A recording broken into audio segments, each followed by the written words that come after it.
எதிர்த்து பேசிட்டு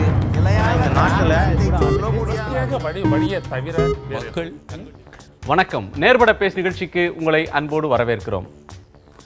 தமிழகத்தின் நிதிநிலை அறிக்கை இன்றைக்கு தாக்கலாகி இருக்கிறது. முதலமைச்சரும் நிதியமைச்சருமான திரு ஓ பன்னீர்செல்வம் அவர்கள் இந்த நிதிநிலை அறிக்கையை தாக்கல் செய்திருக்கிறார். புதிய வரிகள் இல்லை, மக்கள் மீது வரிச்சுமை இல்லை, ஆனால் புதிய திட்டங்களும் இல்லை என்கிற விமர்சனம் இதன் மீது இருக்கிறது. தமிழகம் தற்போது சந்தித்துக் கொண்டிருக்கிற பல்வேறு பிரச்சனைகளுக்கு இது தீர்வு இருக்கிறதா? மாநிலம் வளர்வதற்கான அறிகுறிகள் அல்லது முயற்சிகள் இந்த பட்ஜெட்டின் மூலமாக எடுக்கப்பட்டிருக்கின்றனவா? விவாதிக்கலாம். நம்மோடு இந்திய குடியரசுக் கட்சியின் திரு சேக்கு தமிழரசன், காங்கிரஸ் கட்சியின் சட்டமன்ற உறுப்பினர் திருமதி விஜயதாரணி, தமிழக வாழ்வுரிமை கட்சியின் தலைவர் திரு வேல்முருகன், பத்திரிகையாளர் விமர்சகர் திரு மணி. வணக்கம். எதிர்க்கட்சியிடமிருந்தே தொடங்கலாம். நீங்கள் மூத்த சட்டமன்ற உறுப்பினர்னாலும் முதல் வாய்ப்பை பெண்ணுக்கு தரலாம். விஜயதாரணி, இந்த பட்ஜெட்டை பொறுத்த வரையிலும் இந்த அரசாங்கத்துடைய 5 ஆண்டு கால ஆட்சியில் அடுத்த ஆண்டு இவங்க சமர்ப்பிக்கும் நிதியமைச்சர் திரு பன்னீர்செல்வம் முதலமைச்சர் சமர்ப்பிக்கிற பட்ஜெட் ஒரு ஃபுல் ஃப்ளெஜ்டு பட்ஜெட்டாக இருக்காது. தேர்தல் இருக்கிற நிலையில் ஒரு இடைக்கால பட்ஜெட்டாக தான் அது இருக்கும், ஓட் ஆன் அக்கௌண்ட் தான். எனவே இந்த அரசாங்கம் முழு ஆட்சி காலத்துக்கு செயல்படுத்தக்கூடிய ஒரு பட்ஜெட், கடைசி பட்ஜெட். இதில் உங்களுக்கு என்னென்னலாம் எதிர்பார்ப்பு இருந்தது? இந்த பட்ஜெட் எந்த அளவுக்கு உங்களுக்கு திருப்தியை தரக்கூடியதாக இருக்குது? குறிப்பாக இந்த பட்ஜெட் நிதிநிலை அறிக்கையை பொறுத்தவரை இந்த 4 ஆண்டு கால அதிமுக அரசாங்கத்தின் ஒரு முழுமையான தோல்வியை காமிக்கக்கூடிய ஒரு பட்ஜெட்டாக தான் நிதிநிலை அறிக்கையை நான் பார்க்குறேன். ஏன்னா அவங்களே நிறைய விஷயங்கள் அதில் ஒப்புக்கொண்டு இருக்கிறார்கள். குறிப்பாக பார்த்தா உண்மையை கொஞ்சம் பேசியிருக்காங்க, அது நான் தப்புன்னு சொல்ல மாட்டேன். அந்த அளவில் பார்த்தீங்கன்னா 2,2,4 லட்சம் கோடிக்கு மேலே கடனில் இந்த அரசாங்கம் மூழ்கி விட்டது என்ற ஒரு உண்மையை ஒத்துக்கிட்டு இருக்காங்க. அடுத்தது பொருளாதார வளர்ச்சி என்பது 3.39% தான் இருந்து கொண்டிருக்கு. அதுக்கு மேலே நாங்கள் 9% இலக்கை எட்ட முயற்சிக்கிறோம், உத்தேசிக்கப்படுகிறது என்று சொல்கிறாங்க. ஆனால் இந்தியாவிலேயே அடிமட்ட வளர்ச்சி என்பது தமிழகம்தான் என்பதை அவர்கள் ஊர்ஜிதப்படுத்தியிருக்காங்க. அதன் பின்னர் பார்த்தீங்கன்னா மத்திய அரசு தரக்கூடிய நிதிகள், அதற்காக அவங்க கண்டித்து ஒரு தீர்மானமும் காங்கிரஸ் ஆட்சி காலத்தில் நிறைய கொடுத்த காலத்திலேயே கண்டனம் தெரிவித்து தீர்மானம் போட்ட அரசாங்கம் இது, இவங்க இந்த அதிமுக அரசாங்கம். தற்பொழுது பார்த்தீங்கன்னா உண்மையாகவே நிதிகளை பெரிய அளவில் 66 ஸ்கீம் காங்கிரஸ் ஆட்சி காலத்தில் தேசிய திட்டங்கள் மாநில அரசுக்கு செயல்படுத்தப்பட்டு நிதிகள் பெருவாரியான நிதிகள் வழங்கப்பட்டிருது. ஆனால் இன்னைக்கு அந்த 66 ஸ்கீமும் 24 ஸ்கீமா குறைக்கப்பட்டிருக்கு. நிதிகள் பன்மடங்கு அதுலயும் குறைக்கப்பட்டிருக்கு. 8 திட்டம், பெரிய திட்டங்கள், தேசிய திட்டங்கள் அது முழுமையா கைவிடப்பட்டிருக்கு. இவங்க என்ன செய்யணும்? கண்டன தீர்மானம் போட்டிருக்கணும்ல. இந்த நிதிநிலை அறிக்கையிலேயே அந்த மத்திய அரசை கண்டித்திருக்க வேண்டும். அதற்கு பதிலாக பாராளுமன்றத்தில் சப்போர்ட் கொடுக்கிறது மத்திய அரசாங்கத்திடமிருந்து அதிக நிதி பெறக்கூடிய நம்பிக்கை தகர்ந்து விட்டது அப்படின்ற சொல்ல கூட திரு பன்னீர்செல்வம் பயன்படுத்தி இருக்கிறார். நீங்க கண்டிக்கல அப்படின்னு சொல்ல முடியுமா? இதை கண்டிக்கணும், ஓப்பனா கண்டிக்கல. அவங்களுக்கு பயங்கர பயம் இருக்கு, சுயநலத்துக்காக மக்களுடைய பொதுநலத்தை கைவிட்டு இருக்காங்க. அது மட்டும் இல்ல, இன்னைக்கு பாத்தீங்கன்னா மத்திய அரசு மாநில அரசுக்கு வழங்கக்கூடிய நிதி 32-42% உயர்த்தப்பட்டிருக்கு. 14வது நிதி ஆணையத்தின் பரிந்துரையை ஏற்று இருக்கிறோம் அப்படிங்கிறாங்க. ஆனால் அதே நேரம் கான்ட்ரரியா ஏற்கனவே சென்ட்ரல் பட்ஜெட் பொழுது நான் பேசியதுதான், அதை இவர்களும் ஏற்றுக்கொண்டிருக்கிறார்கள். அதாவது 53%-இருந்து 49% ரெவென்யூ குறைஞ்சிருக்கு, பகிர்வு ஷேரிங் குறைஞ்சிருக்கு அப்படிங்கிற இல்ல. அதற்கான எவ்வளவு மிகப்பெரிய இழப்பு தமிழ்நாடு போன்ற மாநிலத்துக்கு இதுல வந்திருக்கு அப்படின்றதையும் நிதியமைச்சர் பதிவு செய்திருக்கிறார். எதற்காக பாராளுமன்றத்தில் அது போன்ற ஒரு கட்சிக்கு இவங்க ஏன் பாராளுமன்றத்தில் நில கையகப்படுத்தல் சட்டம் போன்ற சட்டங்கள் எல்லாம், மக்கள் விரோத சட்டங்கள் இதெல்லாம் ஏன் தொட போறாங்க? எங்களோட கேள்வி அதுதான். சரி, இப்ப யாருக்காக பொதுநலன் ஓட்டு போட்டது இதுக்காக தானே? உங்களுக்கு விஜயதாரணி, நீங்க காங்கிரஸ் பார்வையில இருந்து ஒரு அரசியல் பார்வையில இருந்து பேசுறீங்க. அரசியல் நலன் கருதி பேசுறேன். சரி, நீங்க மக்களுக்காக, மக்கள் உங்களுக்கு ஓட்டு போடுறாங்க, எதுக்காக? இது மாதிரி ஒரு மோசமான நிர்வாகம் பண்ணி கடல்ல தள்ளி இந்த தமிழ்நாட்டை நாசமாக்குறதுக்கா? சத்தியமா கிடையாது. நீங்க நல்ல முறையில் நீங்க இந்த ஆட்சியை நடத்திருக்கணும். 4 ஆண்டு காலம் உங்களுக்கு இவ்வளவு கடன்ல இந்த நாட்டை தமிழ்நாட்டை தள்ளுறதுக்கு தான் உங்களுக்கு இந்த 4 ஆண்டு காலம் பயன்பட்டு இருக்கே தவிர சத்தியமா இங்க மின் திட்டங்கள் எதுவுமே நிறைவேறல. காங்கிரஸ் பார்வையிலிருந்து தள்ளி ஒரு சட்டமன்ற உறுப்பினரா 4 ஆண்டு காலம் இந்த அரசை பார்த்திருக்கீங்க, பட்ஜெட் பார்த்திருக்கீங்க. இதுல பாராட்டத்தக்க விஷயம் ஒன்று கூடவா இல்ல? இல்ல, அதாவது இவங்களை பொறுத்தவரை இவங்களை என்ன விஷயம் நடந்திருக்குன்னா, நிறைய திட்டங்களை அறிவிச்சிடறாங்க. இது 4 வருஷமாவே பேப்பர் பட்ஜெட். வெறும் பேப்பர்ல அறிவிக்கிறாங்க. 110 அறிக்கையா சொல்றாங்க. லட்சக்கணக்கான கோடிக்கணக்கான நிதிகள் டெவல்யூஷன் பண்ண மாதிரி காமிக்கிறாங்க. ஆனால் எதுவுமே நடைமுறைக்கு வரல. மின் திட்டங்கள்லாம் அப்படியே தேங்கி கிடக்கு. ஆனால் அதிக கொள்முதல் பண்றாங்க. அதிக விலைக்கு கொள்முதல் பண்ணி அந்த பைசாவை நம்ம கிட்ட இருந்தே வாங்கி, ஓட்டு போட்ட மக்கள்கிட்ட இருந்தே வாங்கி அதை சரி கட்டிக்கிறாங்க. அது பண்றாங்க. கடன்லயும் வச்சிடறாங்க. 72,000 கோடி கடன்லயும் இருக்கு அந்த மின்சார வாரியம். அப்படி பார்க்க போனா இவர்கள் இந்த மாதிரி இங்க இருந்து அங்க மாத்தி கொடுக்கறதுக்கு அரசாங்கமே வேணாம். சாதாரண கிளர்க்கு போறோம். இதுக்கு வந்து ஒரு பெரிய ஓட்டு போட்டு ஒரு பெரிய நிர்வாகத்தை உருவாக்கக்கூடிய அரசாங்கமே இதுக்கு தேவையில்லை. அதுக்கு சீஃப் மினிஸ்டர்ஸ் அவங்க இவங்க 54 துறை இதெல்லாம் என்னத்துக்கு? சாதாரண டெஸ்க் கிளர்க் பண்ற வேலையை பண்றதுக்கு பெரிய திங்கிங் இல்லன்றாங்க. ஒண்ணுமே இல்லை, தொழில் கொள்கை இல்லை, ஒண்ணுமே இல்லை, வேலை வாய்ப்பு இல்லை, எல்லாமே மைனஸ். சரி, அதுக்கு வழிவகை செய்யல. இந்த நிதிநிலை அறிக்கை ஃபெயிலியர் தான். இந்த நிதிநிலை அறிக்கை இதுல எதையாவது இதனால வந்து ஒரு கடைகோடி தமிழனுக்கு ஏதோ ஒரு சுமை இருக்கு அப்படின்னு காட்ட முடியுமா? சாதாரண ஒருவனுக்கு கூட எந்த வகையிலும் எந்த சுமையும் இல்லாமல் அவனை பாதுகாக்கிற ஒரு நிதிநிலை அறிக்கை தான் சிறப்பான நிதிநிலை அறிக்கை. வாழ்க்கையே சுமையா இருங்க, நீங்க பேசுறப்ப நான் தலையிடல. சரி சரி. ஆக இதுல வந்து இப்போ வந்து இதுல புதிய திட்டங்கள் இல்லை. ஒரு நிதிநிலை அறிக்கையிலும் புதிய திட்டங்கள் இருந்தாக வேண்டும் என்ற கட்டாயம் இல்லை. ஐயோ, நான் புதிய திட்டம் சொல்லவே இல்ல, தப்பா புரிஞ்சுக்காதீங்க. ஏற்கனவே கொடுத்த திட்டங்கள் எதுவுமே அவர் சொல்லி முடிக்கட்டும். சரி, புதிய திட்டங்கள் வந்து மக்கள் எதிர்பார்க்க கூடாதுங்களா? ஒரு பட்ஜெட்ல ஒரு புதிய திட்டம் வரும் இல்ல. நான் சொல்ல வர்றது என்னன்னா, ஒரு நிதிநிலை அறிக்கையில தான் புது திட்டம் இருக்கணும். எத்தனையோ புதிய திட்டங்கள் நிதிநிலை அறிக்கை இல்லாமல் சட்டமன்ற நிகழ்வுகளிலே அல்ல சட்டமன்ற நிகழ்வுகள் இல்லாத சந்தர்ப்பங்களிலே கூட அரசால் அறிவிக்கப்பட்டிருக்கிறது, கொண்டு வரப்பட்டிருக்கிறது, ஆளுநர் அறிவிக்கையில வந்து ஒரு மேம்போக்கான ஒரு கொள்கை அறிவிப்பு இருக்கும். பட்ஜெட்ல வந்து ஒவ்வொரு மாவட்டத்துக்கும் ஒவ்வொரு துறை வாரியா என்ன செய்யறீங்க, நாளைக்கு துறைதோறும் நடக்கிற நிதிநிலை அறிக்கையில கூட அது வரலாம். அதனால நீங்க இதோட இது முடிஞ்சு போச்சு, ஒரு அரசாங்கத்தினுடைய கடமை இதோட முடிஞ்சு போறது அல்ல. அது ஒரு தொடர் நிகழ்வு, தொடர் நடவடிக்கை. இப்ப இவங்க சொன்னாங்களே கடல்ல தள்ளிட்டாங்கன்னு. ஆனா புள்ளி விவரத்தோட சொல்லணும். நம்முடைய மாநிலத்தை இருங்க, என்ன பேச விடுங்க, சும்மா இருங்க, வெறும் கூச்சல் போடாதீங்க. நான் என்ன சொல்ல வரேன், இருங்க, நான் பேச விடுங்க, அப்புறம் நீங்க பதில் சொல்லுங்க. 39,000 கோடி நம்முடைய தேசிய திட்ட ஆணைய இப்ப நிதி புது ஆணை வந்திருக்க இந்த வழிகாட்டுதல்படி 39,000 கோடி நம்ம கடன் வாங்கலாம் நம்முடைய மாநில அரசு. அதுக்கு மேல வாங்க முடியாது. அதுக்கு மேல வாங்குறதுக்கு நமக்கு வந்து உரிமை கிடையாது. இந்த 39,000 கோடி கடன் வாங்குறதுக்கான சூழ்நிலை இருந்தா கூட நாம் எவ்வளவுக்கு கடன் வாங்க போறோம்னா அதை விட 2,500 கோடி குறைச்சல தான் கடன் வாங்க போறோம். கடன் வாங்கிட்டாங்கன்னா என்னமோ எல்லையை மீறி, வரம்பை மீறி, திட்டத்தை மீறி, நெறிமுறையை மீறி, இது எல்லா மாநிலத்துக்கும் பொருந்துகிற ஒரு நடைமுறை. சரி, நீங்க வந்து தேசிய ஆணையம் சொல்ற நடைமுறை. ஒரு மாநிலம் விருப்பத்துக்கு கடன் வாங்கிட முடியாது. சரி, தமிழரசு இதுல என்ன ஒரு கேள்வி, விஜயதாரணி ஒரு நிமிஷம், இதுல கடன் பற்றி கடனே இல்லாத ஒரு நிதிநிலை அறிக்கை, கடனே இல்லாத ஒரு மாநிலத்தையோ விஜயதாரணி சுட்டி காட்ட முடியுமா? நீங்க மத்திய அரசுடைய நிதிநிலை அறிக்கையை 60 ஆண்டுல 50 முறை போட்டிருக்கீங்களே, கடன் வாங்காம போட்டிருக்கீங்களா? காங்கிரஸ் கட்சி கடன் வாங்காம போட்டிருக்கீங்களா? இந்தியாவே மொத்த கடன்காரர்களா ஆக்குறது. ஒரு நிமிஷம் திரு தமிழரசன், நீங்க வந்து பற்றாக்குறை பட்ஜெட் தவறல்ல, கடன் வாங்கினாலும் மக்கள் நல திட்டத்தை செய்யலாம், சமூக நல திட்டங்களுக்கு செய்யலாம், முதலீடுகள் செய்யலாம்ன்றத காங்கிரஸ் மாதிரி ஊதாரித்தனம் இருக்க கூடாது, அவ்வளவுதான். இல்ல அந்த ஊதாரித்தனம் நம்ம மின்சாரத்துல ஊதாரித்தனம் தான பண்ணிட்டீங்க. பற்றாக்குறை பட்ஜெட் என்னோட கேள்வி பற்றாக்குறை பட்ஜெட் தவறு இல்லை, அத வந்து பொருளாதார அறிஞர்கள் என்னோட கேள்விக்கு நீங்க வாங்க.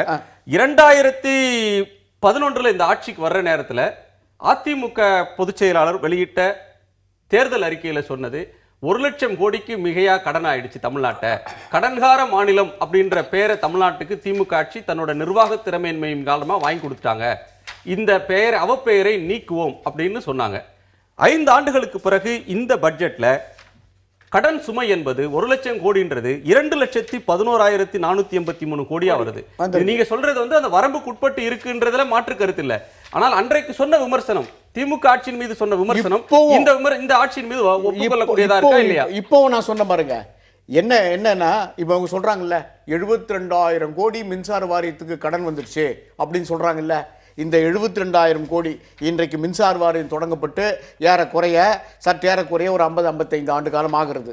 இந்த 55 ஆண்டு காலத்துல பாத்தீங்கன்னா கடைசியா 2011 அதனுடைய நிலைமை என்னன்னா 50,000 கோடி. நீங்க அதே இருங்க 50,000 கோடி சொன்னீங்க.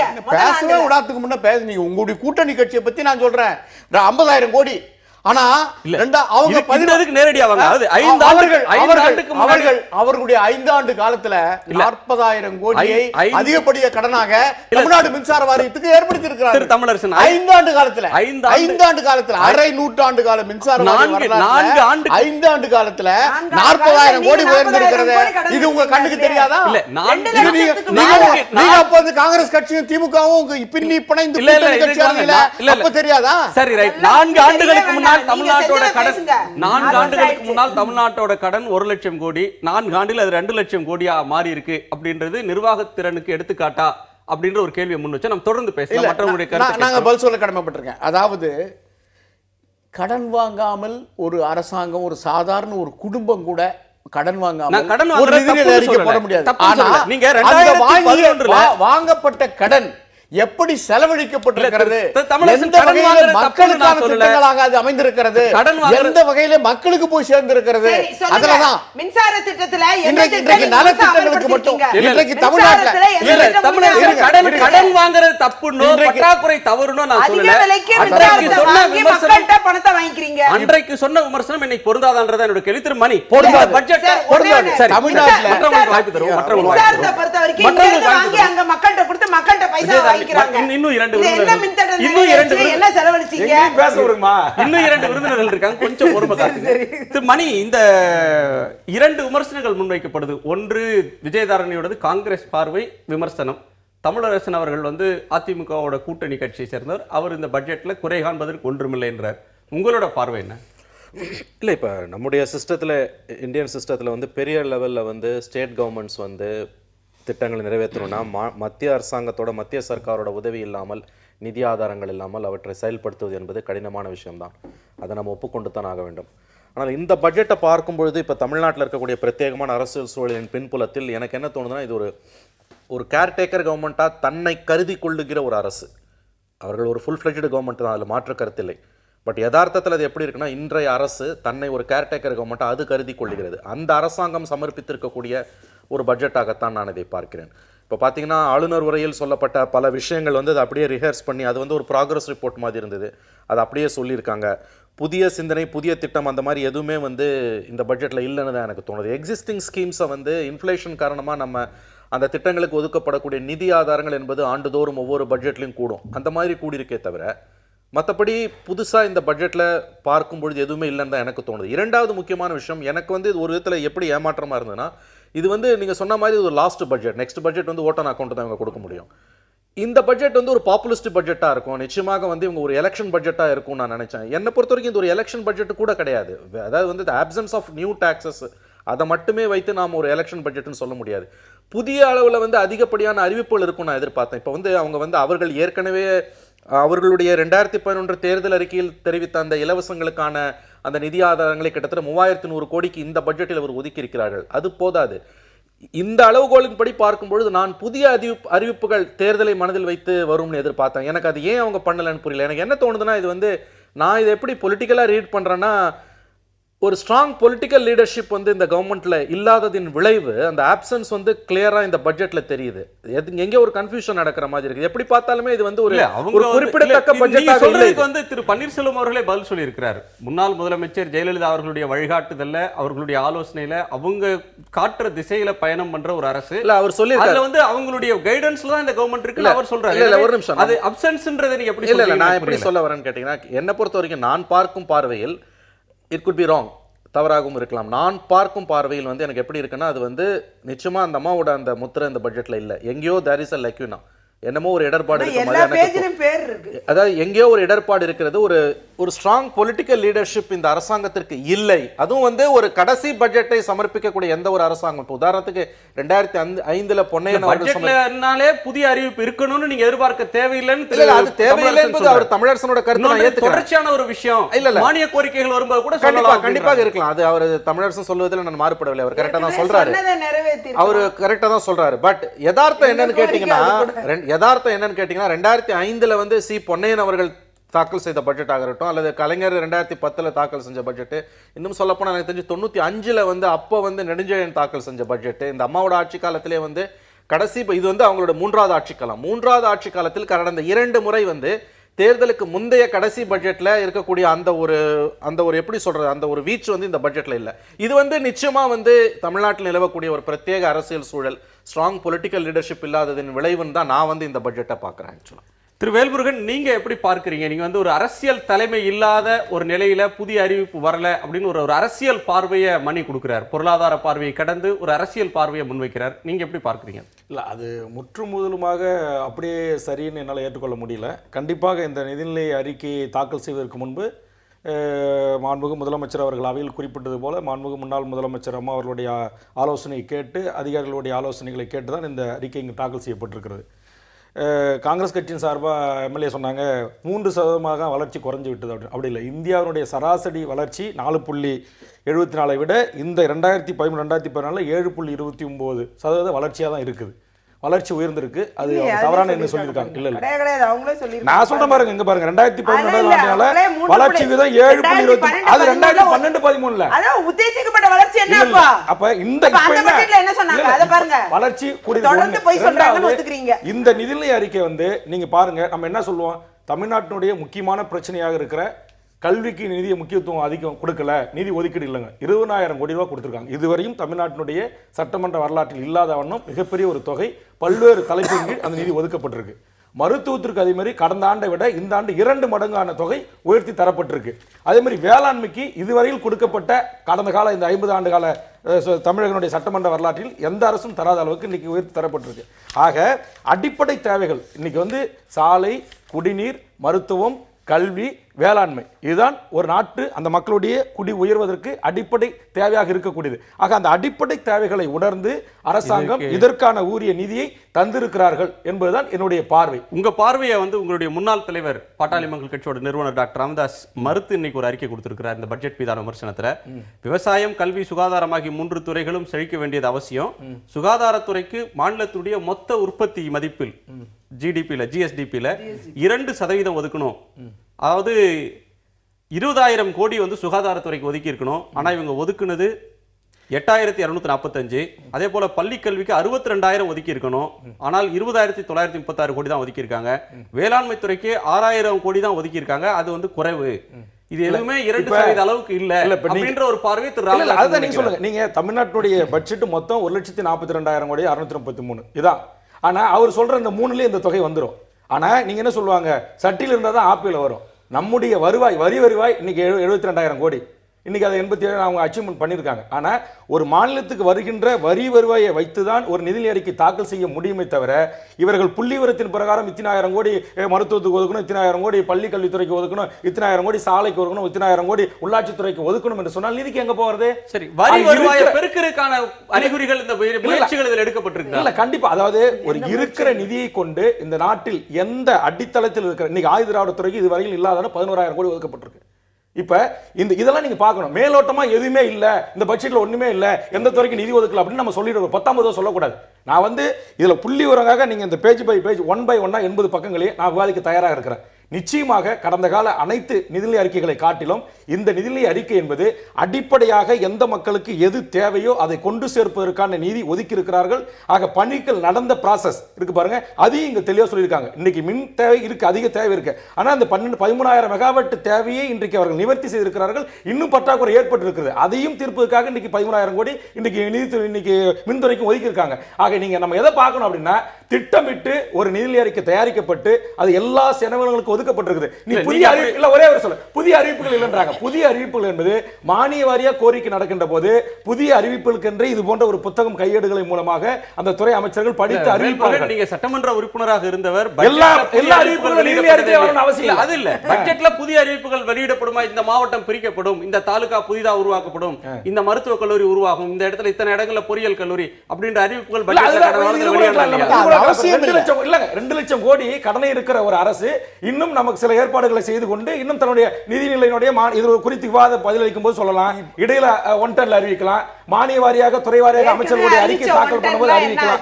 ஒரு நிமிஷம் இருங்க, அறிவிக்கு இதோட முடிஞ்சு போச்சு அப்படின்னு நம்ம எடுத்து விவாதம் பண்ணக்கூடாது. இல்ல ஒரே ஒரு விஷயம், இல்ல, அதாவது நிச்சயமா இல்ல, நான் முடிச்சறேன் மின்திட்டங்களை இருங்க இல்லையா, நான் முடிச்சறேன், நீங்க பேசும்போது நான் சரி, வாயே சரி, திறக்கல, முடிங்க, அமைதியா இருந்தேன். டக்கு ஆக முடிங்க. இந்த நிதிநிலை அறிக்கை என்பது நிச்சயமாக அடித்தளத்தில் இருக்கிற ஏழை எளிய அனைத்து தரப்பு மக்களுக்கும் நன்மை பயக்கக்கூடியது. அது மாணவர்களாக இருந்தாலும், இளைஞர்களாக இருந்தாலும், தொழிலாளர் வர்க்கமாக இருந்தாலும், அது எந்த துறையாக இருந்தாலும் கிடைத்த நிதியை வைத்துக்கொண்டு அனைவருக்கும் பகிர்ந்து அளித்து இந்த நாட்டை வளர்ச்சி பாதையில் நோக்கி பயணிப்பதற்கான ஒரு அறிவிப்பாகத்தான் இந்த நிதி அறிக்கையில் பல்வேறு நிதிநிலை ஒதுக்கப்பட்டிருக்கு. தலைப்பின் இப்ப பேசலாமா? பேசுங்க. அதாவது மின் திட்டங்களை பொறுத்தவரை உடன்குடினாங்க, தூத்துக்குடின்னு சொன்னாங்க, அடுத்தது எண்ணூர்னாங்க, உப்பூர்னாங்க, சில்லஹல்லானாங்க, இத்தனை திட்டங்கள் எல்லாம் சொன்னாங்க. ஆனா இன்னைக்கு எந்த திட்டமுமே முழுமையா நடைமுறைக்கு வரல. இந்த திட்டங்கள் எல்லாம் வந்து 4 வருஷம் முடிஞ்சு 5வது வருஷம் என்டர் ஆகிறோம். இப்ப இந்த திட்டங்களின் வாயிலாக முறையே நமக்கு அந்த மின்சாரம் எல்லாம் கிடைச்சிருந்தா அதற்கு நமக்கு வந்து இன்னைக்கு மின்சார விலை குறைக்கப்பட்டிருக்கும். இன்னைக்கு பெரிய அளவுல மின்சாரம் வந்து சொந்த உற்பத்தி ஆயிடும். இப்ப நாம வந்து அதிக விலை கொடுத்து எங்க இருந்தோ வந்து மின்சாரத்தை வாங்கி இவங்க நமக்கு வந்து மக்கள்கிட்ட இருந்து அந்த பணத்தை வாங்கி கொடுத்துட்டு இருக்காங்க. ஸோ இது எந்த அளவுக்கு பொதுமக்களுக்கு பலன் அளிக்கும்? இன்னைக்கு மின்சாரத்தை பொறுத்தவரை இந்த அரசாங்கம் எந்த இம்ப்ரூவ்மெண்ட்டும் பண்ணவே இல்லை. 2011 சும்மா ஒரு பெரிய இது மாதிரி விஷன் டாக்குமெண்ட் அப்படின்னாங்க, பெரிய அறிவிப்புகள்லாம் செஞ்சாங்க. ஆனா இன்னைக்கு எந்த திட்டமுமே நடைமுறைக்கு வரல. சூரிய ஒளி மின்சக்தின்னாங்க 3000 மெகாவாட்டுன்னு 2012 அறிவிச்சாங்க. ஆனா இன்னைய வரைக்கும் 115 மெகாவாட் தான் உற்பத்தி ஆயிருக்குன்ட்டு, அதுவும் கூட வீடுகள் மேல அவங்கவுங்க சென்ட்ரல் கவர்மெண்ட் ஸ்கீம்ல ஒவ்வொரு வீட்லயும் வந்து கொண்டுறக்கூடிய அந்த சூரிய ஒளி திட்டத்துல 20,000 ரூபாய் வரைக்கும் அந்த சப்சிடி மானியம் வழங்கப்படக்கூடிய திட்டத்தின் கீழ் தான் அந்த 115 மெகாவாட்டும் அப்படிதான் உருவாக்கப்பட்டிருக்கு. அரசின் திட்டம் என்று எதுவுமே நடைபெறவில்லை. ஆகையால் இவர்கள் எதைதான் இவர்கள் மின்சார உற்பத்தின்னு சொல்றாங்க. இன்னைக்கு அடிப்படையே வந்து தமிழ்நாட்டின் வளர்ச்சி என்பது தொழில் வளர்ச்சி, விவசாய வளர்ச்சி எதா இருக்கட்டும், அது மின்சாரத்தை சார்ந்து இருக்கக்கூடிய ஒன்று. இன்னைக்கு எல்லாருக்கும் இந்த மின்சார இடைவெளி என்பது குறைக்கப்பட்டிருக்கு. எல்லாருக்கும் மின்சாரம் கிடைச்சிருச்சு, ஆஹா எல்லாம் ஓஹோ நல்லா இருக்கு, தமிழ்நாடே அப்படியே வெளிச்சமா இருக்கு அப்படின்னு இவங்க பேசுறதெல்லாம் என்ன சொல்றாங்க? நம்ம பைசாவை வாங்கி, ஓட்டு போட்ட மக்களோட நம்ம பைசாவை வாங்கி நமக்கு அவங்க விலைக்கு கடையில போய் வியாபாரம் வாங்கி கொடுக்கறாங்க. இதுக்கா நம்ம ஒரு அரசாங்கத்தை தேர்ந்தெடுத்தோம்? ஒரு அரசாங்கம் தன்னுடைய நிர்வாக திறமையின் காரணமா இருக்கும்போது வெளியில வாங்க கூடாதுன்னு அதாவது கொஞ்ச காலம் வாங்கலாம், தப்பு இல்ல. ஆனா 4 ஆண்டு காலமா வாங்கிட்டு இருப்பாங்க. சரி, ஒரு இடைவேளைக்கு பிறகு முடியறதுக்கே ஒரு ஆண்டு தானே இருக்கு. தொழில் வளர்ச்சிக்கு தமிழ்நாட்டோட ஒரு இடைவேளைக்கு பிறகு நீங்களே தொடங்க. தொழில் வளர்ச்சிக்கு தமிழ்நாட்டின் பிரச்சனைகள்னு இருக்கக்கூடிய பல்வேறு தரப்பு பிரச்சனைகளுக்கு இந்த பட்ஜெட்ல என்னென்ன தீர்வுகள் சொல்லப்பட்டிருக்கு, தீர்வு சொல்லப்பட்டிருக்கா அப்படின்றத பற்றி நம்ம விவாதிக்கலாம். தமிழரசன், இதுல எந்த ஒரு வளர்ச்சி திட்டமும் நிதி இல்லாம முடியாது. மத்திய நிதி தொகுப்பிலிருந்து வர்ற பணமும் குறைஞ்சிருக்கு. மாநிலத்துடைய நிதி வருவாய், இவங்களுக்கு வழக்கமா வசூலாகிற அந்த வருவாய் ஆதாரமும் தொடர்ச்சியா குறையிற ஒரு நிலைமை இருக்கு. புதிதாக வருவாயை பெருக்கிறதுக்கும் வாய்ப்பில்லாத முயற்சிகள் எடுத்தது மாதிரி தெரியல. இந்த நிலையில் தமிழ்நாட்டினுடைய ஒரு நிதி நிலைமை அப்படின்றது ஒரு நெருக்கடியில் இருக்கிறது வெட்ட வெளிச்சமாக இருக்குன்னு டாக்டர் கிருஷ்ணசாமி சொல்றார். இல்லை, அதுதான் எந்த அளவுக்கு அது உண்மை? இல்லை, நான் முதல்ல இவங்க எழுப்பின சில கேள்விக்கு பதில் சொல்லணும். நம்ம தமிழ்நாடு மின்சார வாரியத்துக்கு இந்த ஆண்டு தேசிய நிதி ஆணையம் 1100 சில்லற கோடி ஊக்கத்தொகையாக கொடுத்துருக்கு. எது கொடுத்துருக்குன்னா, தமிழ்நாடு மின்சார வாரிய நடவடிக்கைகளுடைய அந்த வளர்ச்சியை பாராட்டுகிற வகையில் தேசிய நிதி ஆணையம் 1100 சில்லற கோடி இந்த மாநிலத்துக்கு ஊக்கத்தொகை வந்து கொடுத்து பாராட்டுது. ஆனா இவங்க கண்ணுக்கு என்ன தெரியுதுன்னா, இப்ப தமிழ்நாடு மின்சார வாரியம் சரி இவ்வளவு பணம் கிடைக்குதுல, பேச விடுங்க, என்ன பேச விடுங்க, கட்டணத்தை குறைங்க மக்களுக்காக. இல்ல, ஒரே நிமிடம் பேசவே விட மாட்டேங்கிறீங்க. இவங்க சொன்னாங்க சூரிய ஒளி மின்சாரம் ஒண்ணுமே கிடையாது, ஜீரோன்னாங்க. இந்தியாவிலே நாட்டிலேயே சூரிய ஒளி மின்சாரம் முதலிடம் விருதை பெற்றிருக்கிறது. 105 மெகாவாட் இருங்க, நான் கேக்குறது பதில் சொல்லுங்க. ரொம்ப மோசங்க இது. சோலார் பார்க்லாம் அறிவிச்சாங்க. சோலார் பார்க் எல்லாத்திலும் சேர்ந்து அதை விட காங்கிரஸ் அரசாங்கம் இருந்த வரையில உங்க காங்கிரஸ் மாநிலத்தில் கிடையாது, வேறு மாநிலத்திலிருந்து மின்சாரத்தை கொண்டு வரதுக்கு வழித்தடங்களுக்கு கூட அனுமதி தரல. நேஷனல் கிரிட் கொடுத்ததே நாங்க தான். வழித்தடங்களுக்கு வழித்தடனை உருவாக்கி தமிழகம் இருண்டு போறதுக்கு இருக்கிற காரணங்கள்ல கடந்த கால காங்கிரஸ் மத்திய அரசு ஒரு காரணமா இருந்தது. காங்கிரஸ் அதிகமா நிதி கொடுத்துச்சு, காங்கிரஸ் அதிகமா நிதி கொடுத்துச்சு. இப்ப பிஜேபி கொடுக்கல. அதுவே தெரியாம புரியாத பேசிட்டு இருக்கீங்க. பேசவே விடாம நீங்க கூச்சல் போடுறதுனால அது உண்மையாயிடாது. ஆக தமிழ்நாடு மின்சார வாரியத்தில் ஏற்பட்டிருக்கிற அந்த தொடர் இழப்புகளுக்காக 17,000 கோடியை கடந்த ஆண்டுல கொடுத்துருக்கோம். இப்போ வந்து ஒரு 7,000 கோடி, இப்போ திருப்பி ஒரு 2,500 கோடி, இப்போ ஒரு 10,000 கோடிக்கு வந்துட்டுது. ஆக இவ்வளவு இழப்புகளை மின்சார வாரியத்துக்கு தந்து சரி கட்ட வேண்டியதா இருக்கு. மின்சார வாரிய இழப்புக்கு காரணமே தனியார்ட்ட அதிக விலை கொடுத்து வாங்குறாங்க, நீங்க உற்பத்தியை பெருக்கல அப்படின்னு ஒரு விமர்சனத்தை தொடர்ச்சியா எதிர்க்கட்சிகள் முன்வைக்கிறாங்க. இந்த ஒப்பந்தங்கள் போடப்பட்டிருக்கிறது நீண்ட கால ஒப்பந்தங்கள் போட்டிருக்கிறது யார் தெரியுமா? திமுக அரசு தான். மாற்றிருக்கலாமே. கொண்டு போக முடியாத சர்வதேச அளவுல வழக்கு வரும், உச்ச நீதிமன்றங்கள்ல வழக்கு போவோம். அதனால இப்ப இருக்கிற இந்த நிலைமையும் இன்னும் பின்தள்ளப்படும். ஆக அப்படி பொறுப்பு இல்லாம செய்திட முடியாத ஒரு அரசாங்கத்தினுடைய அந்த வழக்கு வந்தாலும் நீண்ட கால திட்டம் திமுக போடவில்லை என்றெல்லாம் குற்றம் சொன்னாங்க அதிமுக அரசாங்கம். 2011 ஆட்சி பொறுப்பேற்ற உடனே நீண்ட கால திட்டங்களை இந்த திமுக போடல அப்படின்னு குற்றம் சொல்லி குறுகிய கால மற்றும் நீண்ட கால திட்டங்களை நாங்க அழகா வடிவமைப்பு செய்வோம் அப்படின்னு சொல்லி இவங்க திட்டங்களை கொண்டு வந்தாங்க. திட்டம் வேற, ஒப்பந்தம். நான் சொல்றது ஒப்பந்தம், நீங்க சொல்றது திட்டம். Purchase agreement. நீங்க சொல்றது நான் சொல்றது பர்ச்சேஸ் அக்ரிமெண்ட். விஜயதாரணி நம்ம வேளாண்மை பர்ச்சேஸ் சார் பண்றீங்க. என்னைக்கு சார் திட்டம் பண்ணீங்க? நான் பேசி முடிச்ச சார் திட்டம் தமிழ்நாட்டுல எங்க இருக்கு? இப்ப நீங்க வந்து துறை தோறும் வெறும் பர்ச்சேஸ் தான் பண்றீங்க. ஏங்க பேச விடுங்க. வெறும் கூச்சல் போடுறதுனால ஒரு தெளிவா போறது இல்லங்க. ஏதா மின்சாரம் கொஞ்சம் குறைச்சிரீங்கன்னு பாருங்க. பரவாயில்லை. இல்ல தம்பிகிட்ட பதில் இருந்தா நீங்க பேசாம மின்சாரத்தை விடுவோம். நான் என்ன கேட்கிறேன், நீங்க வேளாண்மை பற்றி நீங்க சொல்லுங்க. இல்ல இன்னொன்னு நான் சொல்லணும். திருப்பி துறை தோறும் இங்க வேற எந்த இந்தியாவுடைய வேற எந்த மாநிலத்திலும் இல்லாத வகையில தமிழகத்துல நலத்திட்டங்களுக்கும் நலத்திட்ட மானியங்களுக்கும் நலத்திட்டங்களுக்காக ஏற்கனவே இருக்கிற இழப்புகளை சரி செய்யவும் உணவுத்துறையில, அப்புறம் வந்து கம்ப்யூட்டர் தர்றது, விலையில்லாத பொருட்கள் தர்றது, இந்த வகையில மட்டும் தமிழக அரசுடைய மொத்த செலவு எவ்வளவு தெரியுங்களா? 50,000 கோடி வரையில வருது. சரி, இரண்டு நான் கடன் வாங்கணும்னா வீணடிப்பதற்காக அல்ல, டாஸ்மாக் உதாரணமாக அல்ல. டாஸ்மாக்ல இருந்து என்ன வருமானம் வருது? குடின்னு குடிச்சு எல்லாம் செத்து போறாங்க. சரி, அதுல இருந்து எவ்வளவு வருமானம் வருது? அது வச்சிருந்தா நீங்க எல்லாம் உங்களுக்கு துணி இருந்தா கர்நாடகத்துல மூடுங்க கடையை. உங்களுக்கு துணி இருந்தா வேற காங்கிரஸ் ஆடுற இடத்துல மூடுங்க, கேரளால மூடுங்க. கேரளாவுல படிப்படியா எந்த ஆந்திராவிலயும் கர்நாடகாவிலயும் அதுக்குள்ளான சாத்தியக்கூறுகளை ஆய்வு செய்யறாங்க.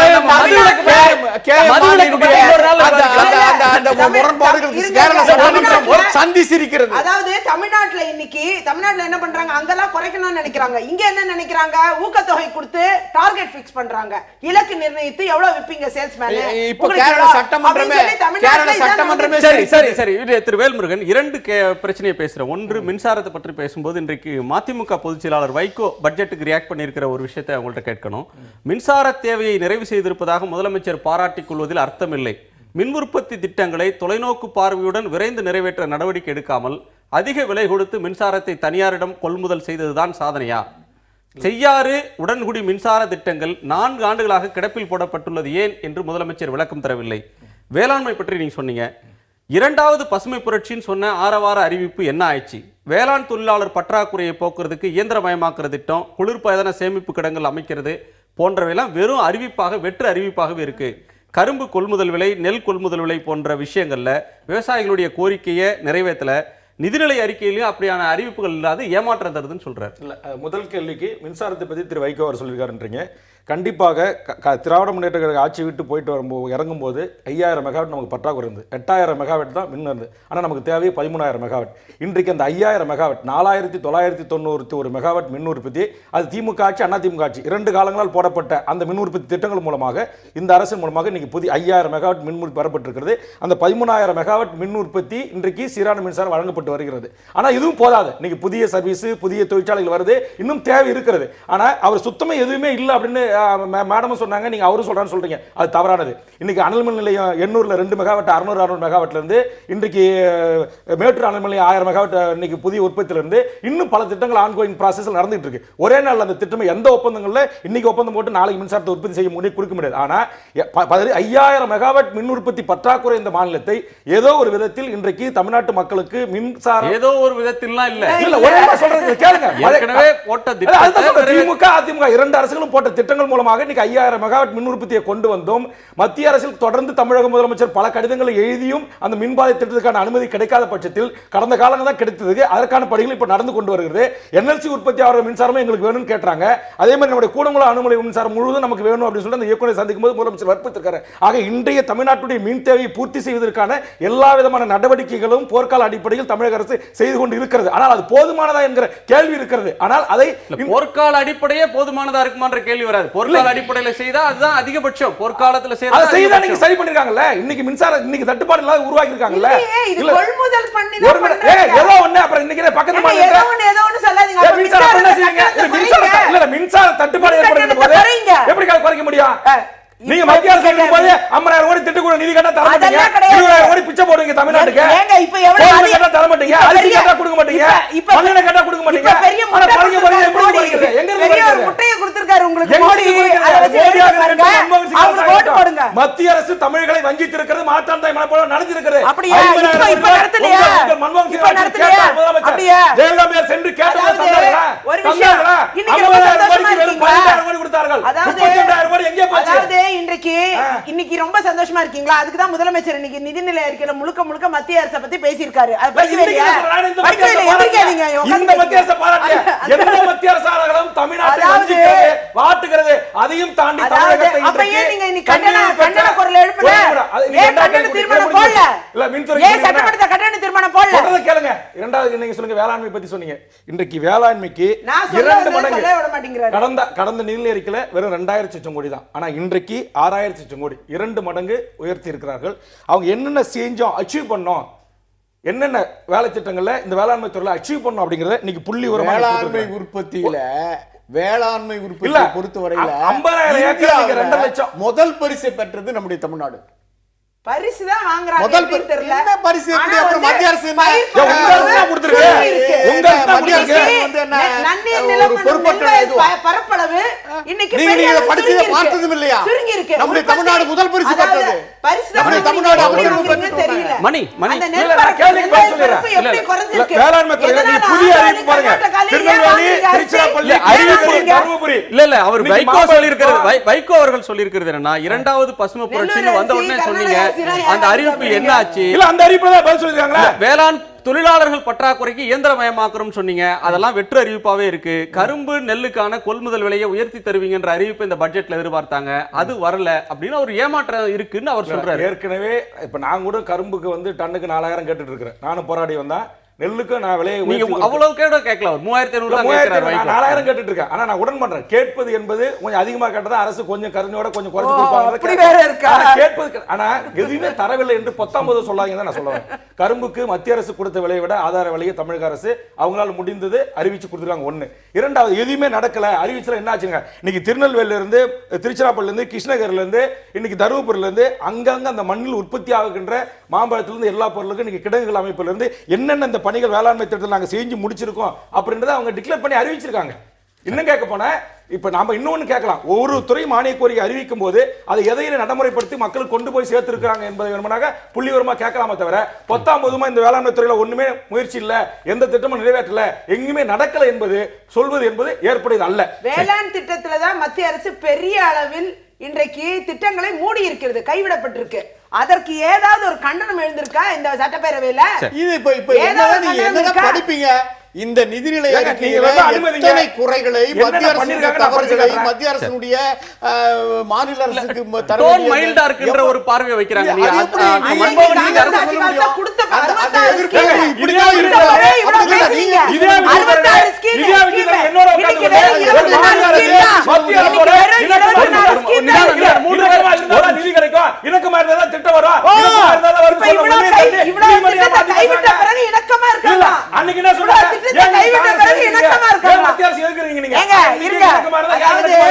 ஒன்னு சொல்றேன்,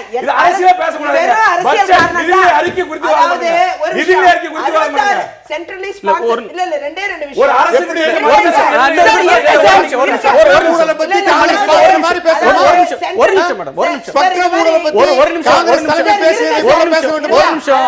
அந்த மாதிரி ஒரு அணுகுமுறையை பார்க்கணுமா? திரு தமிழரசன் ஒரு நிமிஷம். திரு விஜயதரணி ஒரு நிமிஷம் இருங்க. ரெண்டே ரெண்டு விஷயம் இல்ல, நம்ம விவாதிக்கலாம். ஒரு நிமிஷம், திரு மணி. விவாதமே இல்ல, நான் முடிச்சிடுறேன். அவருக்கு அது பதில் சொல்லிட்டோம். சென்ட்ரலி ஸ்பான்சர் ஸ்கீம் நீங்க கேட்டுடுவீங்க, அவர் பதில் சொல்ல. அவர் எப்ப பேசுறது? இன்னொரு விருந்தினர் பேசணும். ஒரு நிமிஷம். Centrally sponsor scheme, NCA normal central assistance, ரெண்டு விதம் தான் இருக்கு. 66 ஸ்கீம் கொடுத்த காங்கிரஸ் அரசாங்கம் அதோட நிதியும் கொடுத்துச்சு. அன்னைக்கு அவங்கள வசமாரி திட்டிட்டு சட்டமன்ற தீர்மானம் எதிர் தீர்மானம் போட்டு மன்மோகன் சிங் அவர்களை அவ்வளவு அவமானப்படுத்திட்டு இன்னைக்கு வெறும் 24 ஸ்கீம் ஆக்கிருக்காங்க. 8 திட்டத்தை முழுமையா கைவிட்டிருக்காங்க. ஏதா வாயை திறக்கிறாங்களா இந்த அரசாங்கம்? அப்ப சுயநலம் தானே? இந்த கேஸ்க்காக பயப்படுறாங்கல்ல, அதாவது அதானே அர்த்தம்? 1,40,000 கோடி மக்களுடைய காங்கிரஸ் இன்னொரு விருந்தினர் தமிழக எங்களுக்கு ஆதரவு கொடுக்கணும் தமிழரசன் கேட்கிறேன். அதை போலவா? சரி, எது? திரு மணி. அதை போலவா? அதெல்லாம் கிடையாது. நீங்க அதை உங்க போலவா? சொந்த வசதிக்காக என்ன வேணா செய்வீங்க. இது சரி. சொந்த வசதிக்காக, திரு மக்கள் தமிழரசன் வசதிக்காக. திரு ஓட்டு தமிழரசன் போட்ட வசதிக்காக, மக்கள் வசதிக்காக. திரு தமிழரசன் ஓட்டு ஒரு போட்ட மக்களை ஏமாத்துவீங்க சுயநலத்துக்காக. விஜயதாரணி இன்னொருவர் பேசணும். ஒரு நிமிஷம். சரி, வேற சார், என்ன திருமணி, போடலாமா? திருமணி, அவர் திருமணி, வாய்ப்பு திருமணி. தரணும். மணி. நம்மளால நிறைய பேச- திமுக தலைவர் கருணாநிதி சட்டம் ஒழுங்கு பிரச்சனை தமிழ்நாட்டில் தலைவிரித்தாடுகிறது, அதை பற்றி பிரச்சனை கருத்து இல்லைன்னு சொல்றாரு. ராமதாஸ் அவர்களும் ஈவிகே இளங்கோவன் அவர்களும் வேறு 2 முக்கியமான பிரச்சனை முன்வைக்கிறாங்க. தொழில் வளர்ச்சி, இன்னொன்று வேலை வாய்ப்பு. 85 லட்சம் இளைஞர்கள் படிச்சுட்டு இருக்காங்க, வேலை இல்லாமல் இருக்காங்க, அவங்களுக்கான வேலை வாய்ப்பு இல்லைன்னு. இந்த வேலை வாய்ப்புகளை உருவாக்குவதற்காக இந்த பட்ஜெட்ல எடுக்கப்பட்டிருக்கிற முயற்சிகள் உங்களுக்கு நிறைவளிக்குதா? நிச்சயமா நிறைவளிக்கல. இப்ப ஏற்கனவே எக்ஸிஸ்டிங்கா இருந்த ஃபேக்டரிஸை மூடி இருக்காங்க. Nokia மூடப்பட்டிருக்குது, Foxconn மூடப்பட்டிருக்கிறது. அது குறித்து இந்த அரசாங்கம் என்ன நடவடிக்கை எடுத்திருக்குன்னு தெரியல. அப்புறம் இந்த வேளாண் துறையில அக்ரிகல்ச்சர்ல இருக்கக்கூடிய கிரைசிஸ் வந்து நாடு முழுவதுமே இன்னைக்கு வந்து அதிக அளவில் உருவாகிட்டு இருக்குது. அதை பத்தியும் எந்த விதமான அக்கறை இருக்கிறதாவும் தெரியல. இன்னொரு விஷயம் வந்து நீங்க மின்சாரத்தை பத்தி பேசுனீங்க. மின்சாரத்தை பத்தி பேசும்பொழுது வந்து உங்களுக்கு வந்து எலக்ட்ரிசிட்டி போர்டு வந்து எந்த அளவுக்கு கடன்ல மூழ்கிட்டு இருக்குன்றது எல்லாருக்குமே நன்றாக தெரியும். அது யாரால வந்ததுன்ற ஆராய்ச்சியில் ஈடுபடுறதை விட இப்போ நம்ம அடுத்து என்ன செய்ய போறோன்றதை பார்த்தீங்கன்னா, இப்போ வந்து அந்த டெபிசிட் வந்து இந்த அரசாங்கம் பதவிக்கு வந்த பொழுது இருந்த அந்த டெபிசிட் இப்போ குறைஞ்சிருக்குது. இது வந்து இன்னும் அடுத்த ஆண்டுல பார்த்தீங்கன்னா இன்னும் நமக்கு வந்து உபரி தான் அதிகமாக போய் நிற்க போகுது. அதை எப்படி இவங்க சமாளிக்க போறாங்கன்னு தெரியல. அப்புறம் டிரான்ஸ்போர்ட் செக்டார்ல இருக்கக்கூடிய கிரைசிஸ். இப்போ ஒரு தகவல் என்னன்னா, சென்னை மாநகரத்துக்கு வெளியில இருக்கக்கூடிய அரசு போக்குவரத்து கழகங்களில் ஓய்வு பெறக்கூடிய ஊழியர்களுக்கான ஓய்வூதிய பலன்கள் எதுவுமே வந்து உரிய காலத்தில் கொடுக்கப்படுவதில்லை. 6 மாதங்கள் 8 மாதங்கள் வரைக்கும் கூட ஆகுதுன்னு சொல்றாங்க. ஆகவே பல விதத்திலும் வந்து இந்த அரசாங்கத்திற்கு வந்து இருக்கக்கூடிய கிரைசிஸை பத்தி எதுவுமே அவங்க பேசல. ஒன்னே ஒண்ணுதான் வந்து டார்கெட் அச்சீவ் பண்ணிருக்குது, அது டாஸ்மாக். 26,000 கோடி அச்சீவ் பண்ணிருக்காங்க. அடுத்த ஆண்டுக்கு வந்து 29,000 கோடின்னு அவங்க சொல்றாங்க. இதுல ஒரு முரண்நகை என்னன்னு பாத்தீங்கன்னா, ஒரு கான்ட்ராடிக்ஷன் வந்து ஹெல்த்துக்கான பட்ஜெட் வந்து கிட்டத்தட்ட 8,500 crores ஒதுக்கி இருக்காங்க. டாஸ்மாக்கான ரெவென்யூ அடுத்த ஆண்டு 29,000 கோடிக்கு போக போகுது. ஒரு ஆய்வு அறிக்கையில் கடந்த ஆண்டு படித்தது என்னன்னு கேட்டீங்கன்னா, இந்த குடிச்சிட்டு குடல் அருந்து போய் இலவச சிகிச்சைக்காக அரசு மருத்துவமனைகளுக்கு வரக்கூடியவங்களுக்கு இவங்க செய்யக்கூடிய செலவை கூட்டி கழிச்சு பார்த்தீங்கன்னா, இதுல வரக்கூடிய வருவாயே வந்து எங்கேயோ காணாம போகுது உங்களுக்கு. ஆகவே இந்த மாதிரி பல பெக்யூலியரான ப்ராப்ளம்ஸ் வந்து இந்த கவர்மெண்ட்டுக்கு இப்ப இருக்குது. இவங்க டாஸ்மாக மட்டுமே வச்சு இவங்க வேற பிரச்சனைகளை உருவாக்கி. நீங்க இன்னைக்கு பட்ஜெட், தமிழ்நாட்டோட பட்ஜெட் சைஸ் அதிகமா இருக்கு. ஒரு காலத்துல 1 லட்சம் கோடியை எட்டுறது பெருசா இருந்தது. இன்றைக்கு 1 லட்சம் கோடின்றது 1,47,000 கோடியா உயர்ந்திருக்கு. இதுல 29,000-30,000 கோடி பக்கம் நிதி டாஸ்மாக்ல வருதுன்னா, அதையும் இழந்துட்டு விட்டீங்கன்னா, இப்பவே 4,000 கோடி பற்றாக்குறை பட்ஜெட்டை போடுற ஒரு நிலைமையில இருக்கும்போது அந்த வருமானமும் இல்லைன்னா இவங்களால எப்படி திட்டங்களை செயல்படுத்த முடியும்? வேற என்ன நிதி ஆதாரம் இருக்கு தமிழ்நாட்டுல? வரி வருவாய் வசூல் பண்றதுல வேற நிலைமைகள் என்ன இருக்கு, வாய்ப்புகள் என்ன இருக்கு? இல்ல ஒரு சிக்கலை நான் ஒத்துக்கிறேன். அதாவது வந்து இந்த வரி வருவாயில வந்திருக்கக்கூடிய ஒரு உபரி தகவல் என்னன்னா, இன்னைக்கு ஓ பன்னீர்செல்வம் சொல்லியிருக்கக்கூடிய ஒரு கருத்து யாருமே இங்க அதை பேசல. அதாவது வந்து இந்த பெட்ரோல் விலை, கச்சா எண்ணெய் விலை வந்து குறைந்ததால அரசுக்கான வருவாய் இழப்பு என்பது 1000 கோடின்றாரு. சோ கச்சா எண்ணெய் விலை வந்து சர்வதேச சந்தையில குறைந்ததுனா கூட வந்து அரசாங்கத்திற்கான இழப்பு என்று ஒரு கான்செப்ட் இருக்கிறது என்பது இப்பதான் நமக்கு தெரியுது. இல்ல அது வந்து மத்திய அரசு பல விதமா வரி போடுறது மாதிரி மாநில அரசு போடுறாங்க.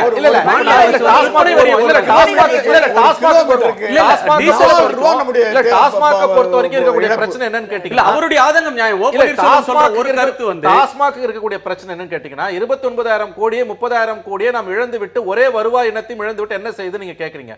நான் முழுவதும் உங்களை இழந்துருங்கன்னு சொல்லல. தயவு செஞ்சு ப்ரொமோட் பண்ணாதீங்க. இங்க நடக்கக்கூடிய விஷயம் என்னன்னு கேட்டீங்கன்னா, ப்ரொஹிபிஷன் வந்து நான் வந்து ப்ரொஹிபிஷனுக்கு ஆதரவானவன் கிடையாது. கண்டிப்பா ப்ரொஹிபிஷன் உலகம் முழுவதும் தோற்று போன சப்ஜெக்ட்.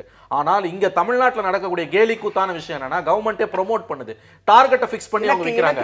அது எங்க வந்து முடியுதுன்னு கேட்டீங்கன்னா, அரசாங்கம் வந்து சுகாதாரத்திற்கு ஒதுக்கக்கூடிய தொகை வந்து அதிகப்படுத்துவதன் மூலமா இந்த கையில கொடுத்த கையில எடுத்துறீங்க. நீங்க ஒட்டுமொத்த சமூகத்திற்கான இழப்பு என்பது அதிகமாக இருக்கிறது. ஆகவே அதையும் தான் நீங்க பேசி ஆகணும். நீங்க டாஸ்மாக்கான இந்த டார்கெட் என்பது ஒரு கேலி கூத்தான ஒரு விஷயம். இது மாநிலத்தின் பொருளாதாரத்தையே வேறு ஏதோ ஒரு ரூபத்தில் இன்று சிதைத்துக் கொண்டிருக்கிறது. இத பத்தி நம்ம பேசாம பட்ஜெட்டை பத்தி பேசவே முடியாது. இல்ல அதாவது மணிஷா சொன்னாங்க இல்ல டார்கெட்ங்கிறது ஒரு கற்பனையான ஒரு நிமிஷம். டாஸ்மார்க் மூடப்பட வேண்டும் என்பதுதான் கோரிக்கை நான் கூட வச்சிருக்கிறேன் கட்சி சார்பா. ஆனா அதே நேரத்துல ஒரு கூட இருங்க, நீங்க சார் சொன்னாங்க டிரான்ஸ்போர்ட் பிரச்சனைனாங்க. இன்னைக்கு இந்த அனைத்து இந்திய அண்ணா திராவிட முன்னேற்ற கழக அரசு தான் டிரான்ஸ்போர்ட்ல இவ்வளவு இன்னைக்கு வந்து லட்சக்கணக்கான 80 லட்சம் மாணவர்களுக்கான ஃப்ரீ பாஸுக்கான தொகையை கொடுக்கணும், அவங்களுக்கு ஓய்வூதியம் கொடுக்கணும், ஊழியர்களுக்கு சம்பளம் கொடுக்கணும். இந்த நட்டத்துக்கும் இடையில் பயண அட்டை கடந்த 20 ஆண்டு காலமா தமிழ்நாடு ஏதுல இன்க்ரீஸ் ஆகுது இல்ல. அவங்க லட்சக்கணக்கான மாணவர்கள் இன்னைக்கு ஆண்டு இன்க்ரீஸ் ஆகி போயிட்டு இருக்காங்க. ஒண்ணு. ரெண்டாவது, நீங்க இன்னைக்கு இந்த டிரான்ஸ்போர்ட் வந்து இவ்வளவு நெருக்கடிக்கும் இடையில இந்த புதிய அரசு வந்த பிறகுதான் கிட்டத்தட்ட 7500 புதிய பேருந்துகள் வாங்கி ஒரு குழந்தை ஒரு பேருந்துல இருந்து கீழே வந்த அந்த செய்தியை வச்சு உடனடியாகவே அனைத்து 5 ஆண்டுகள் 10 ஆண்டுகள் டார்கெட் பண்ணி அதுக்கு பயணிகளுக்கு பயனில்லாத பேருந்துகளை எடுத்துட்டு 7500 பேருந்துகளை புதிதாக வாங்கி பேருந்து துறையில கேளுங்க 7500 புதிய பேருந்து வாங்கி விட்டுறாங்க. ஓடிக்கிட்டு இருக்கு. எங்க வெறும் 7000 பேருந்து 20000 பேருந்துல பேசிக்கிறீங்க. 20000 இல்ல அதெல்லாம் கிடையாது. உடைஞ்ச பேருந்து 723 பேருந்துகள் புதிதாக வாங்கி விட்டுறாங்க. அதாவது நீங்க சும்மா தப்பு பண்றீங்க. மக்களுக்கு உண்மையை சொல்லுங்க. நீங்க மக்களுக்கு உண்மையை சொல்லுங்க.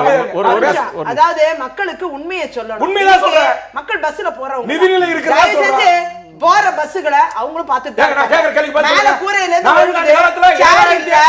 பிரேக் இல்ல இதான் பஸ் நிலைமை. அதனால நீங்க டெல்லி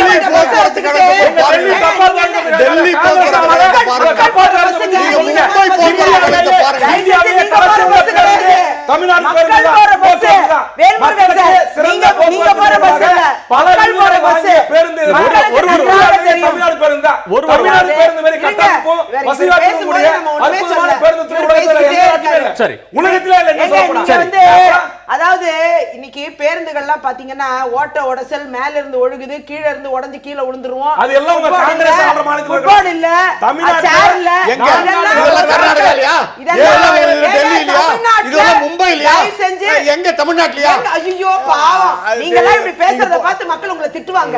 ஏன்னா அவங்க தான் பயணிக்கிறாங்க, அதுல அவங்க பயணிக்கிறாங்க. அவங்க சொல்லுவாங்க ஐயோ கண்ணே தெரியாது, நாங்க அதான் உண்மை நிலைமை. தயவு செஞ்சு மக்களை ஏளனமா இந்த மாதிரி நினைக்காதீங்க. மோசமான சூழ்நிலை இன்னைக்கு பேருந்துகளை வச்சு நீங்க சும்மா 7000 பேருந்து யாருக்கு பலன் அளிச்சிருக்கீங்க? தமிழ்நாட்டோட பேசிட்டே இருக்காங்க.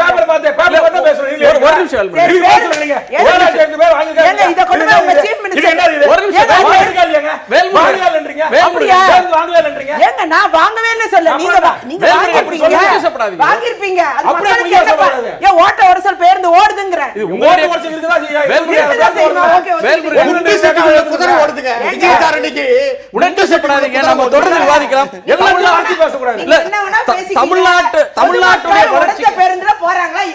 தமிழ்நாட்டுடைய வளர்ச்சிக்கு இந்த பட்ஜெட் வந்து தமிழ்நாட்டோட வளர்ச்சிக்கு எடுத்து போகுமா இல்லையா அப்படின்ற கேள்வி வச்சிருக்கோம். தமிழகத்தின் பட்ஜெட் தமிழகத்தை வளர்ச்சிக்கு இட்டு செல்லுமா என்ற கேள்வியை நேயர்கள் முன்னால் வைத்திருந்தோம். ஏராளமான நேயர்கள் தங்கள் கருத்தை தெரிவித்திருக்கிறார்கள். ஆம் என்று 23% நேயர்களும், இல்லை என்று 77% நேயர்களும் கருத்து தெரிவித்திருக்கிறார்கள். அந்த நேயர்களுக்கு நன்றி. திரு மணி, தமிழகத்துக்கு வளர்ச்சிக்கு மின்சாரம், விவசாயம், சுகாதாரம் இதுக்கெல்லாம் நிறைய முயற்சிகளை செய்கிறாங்க, நடவடிக்கைகள் நிறைவளிக்கக்கூடிய அளவுக்கு இருக்குது அப்படின்னு திரு தமிழரசன் அவர்களும் திரு வேல்முருகன் அவர்களும் சொன்னாலும் மக்கள் நினைக்கக்கூடிய ஒரு பார்வைன்றது மாறுபட்டதாக இருக்குது. வளர்ச்சிக்கு இட்டு செல்லுமா அப்படின்னு கேட்கிற ஒரு கேள்வியை இல்லைன்னு 4 சொல்லக்கூடிய ஒரு கருத்து 77% பேர் கருத்து சொல்கிறாங்க. இதை நம்ம எப்படி எடுத்துக்கிறது? அதான் இது வந்து ரெண்டு விஷயம் தான் சுருக்கமாக நான் சொல்லிடுறேன். ஒன்று வந்து மக்களுடைய எதிர்பார்ப்புகள் என்பது நாளுக்கு நாள் அதிகரித்து வரக்கூடிய ஒரு காலகட்டத்தில் நம்ம வாழ்ந்துட்டு இருக்கோம். இதனால் இதுக்கு வந்து ஒரு அரசாங்கத்தை ஒரு கட்சியை மட்டும் நம்ம குறை சொல்றதுன்றது சரியாக அமையாது. ரெண்டாவது, மத்திய சர்க்காரோட உதவி இல்லாமல் மாநிலங்களால் பெரிய அளவில் சாதிக்க முடியாது. ஆகவே அந்த பின்புலத்தில் பார்த்தால் அதிமுக அரசாங்கத்தை பெரிய அளவில் நம்ம குறை சொல்ல முடியாது. ஒன்று. இரண்டாவது வந்து நான் மறுபடியும் சொல்கிறேன், இந்த பட்ஜெட்டை நான் பொலிட்டிக்கலாக தான் பார்க்குறேன். அரசியல் ரீதியாக தமிழகத்தில் நிலவக்கூடிய பிரத்யேக அரசியல் சூழலின் பின்புலத்தில் ஒரு ஸ்ட்ராங் பொலிட்டிக்கல் லீடர்ஷிப் வந்து துரதிருஷ்டவசமாக வந்து செயல்பட முடியாமல் இருக்கக்கூடிய ஒரு சூழலில் வந்திருக்கக்கூடிய பட்ஜெட்டு. எந்த திட்டங்களை நாம் போட்டோம்னாலும் மத்திய சர்க்கார்கிட்ட போய் நம்ம லாபி பண்ணி நம்ம வந்து சில காரியங்களை சாதிக்கணும். அதற்கான சூழல் என்று தமிழக அரசில் இல்லாத ஒரு காலகட்டம் இருந்து கொண்டிருக்கிறது. உதாரணத்துக்கு ஒரு பவரில் வேணும்னா பியூஷ் கோயலை போய் பார்த்து இங்கே இருக்கக்கூடிய யாராவது பேசணும், அது அந்த அம்மா இருந்தாங்கன்னா கூட சாத்தியப்படும். இப்போ அதுக்கெல்லாம் வாய்ப்பே இல்லை. ஆகவே இது வந்து இன்னமும் துரதிருஷ்டவசமான ஒரு சூழல். நல்லதோ கெட்டதோ ஒரு ஸ்ட்ராங் பொலிட்டிக்கல் லீடர்ஷிப் தமிழ்நாட்டுக்கு இல்லைன்னா பலவிதமான சிக்கல்களை நாம் சந்திப்போம். இந்த பட்ஜெட்டையும் நான் அப்படி தான் வந்து ஒரு ஏமாற்றம் அளிக்கக்கூடிய பட்ஜெட்டாக நான் பார்க்கிறேன். அதாவது ஒரு மாநிலத்தினுடைய வளர்ச்சி என்பது அந்த மக்களுடைய வளர்ச்சி, அந்த மக்களுடைய தன்னிறைவு. அது நம்ம மணி அவர் சகோதரர் மணிக்கு ஒன்று தெரியும். லெனின் ஒரு முறை கேட்டப்போ லெனின் சொன்னார், உங்கள் பொது உடைமைக்கு விளக்கம் சொல்ல முடியுமா? நான் ஒரு வரியில் சொல்கிறேன்னு சொன்னார்.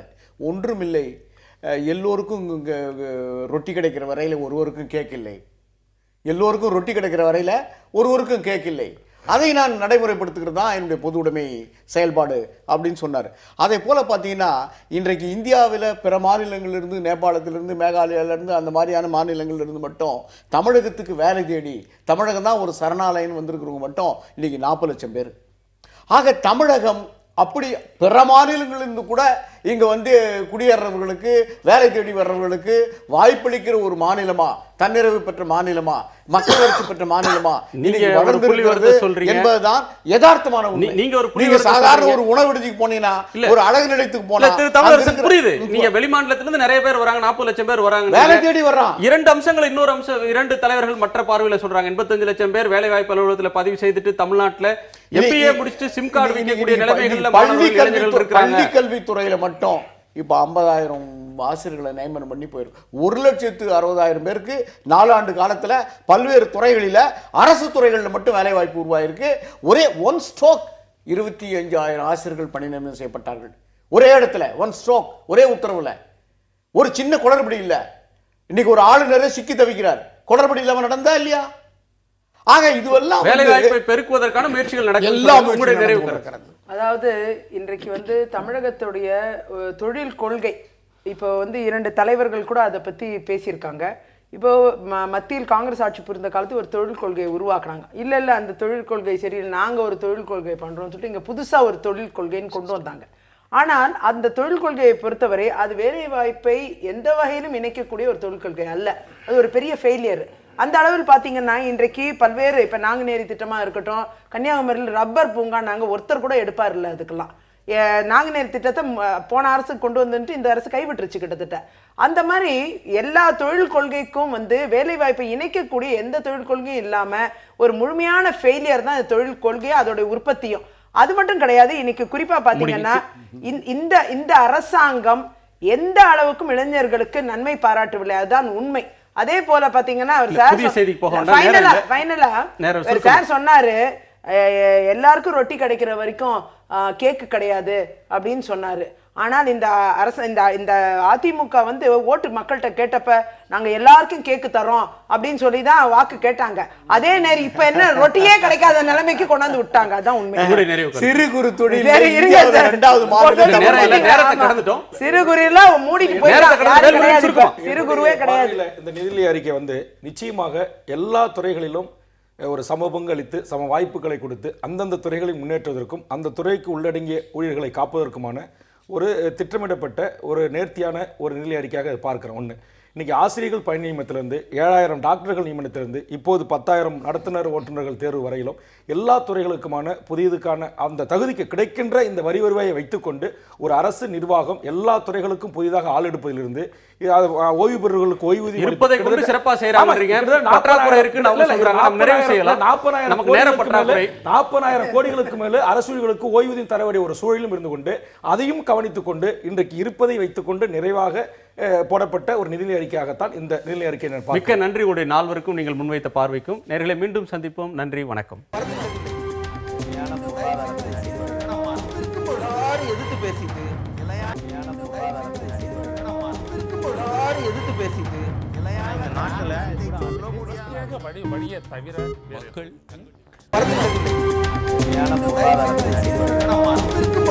எதிர்த்து பேசிட்டு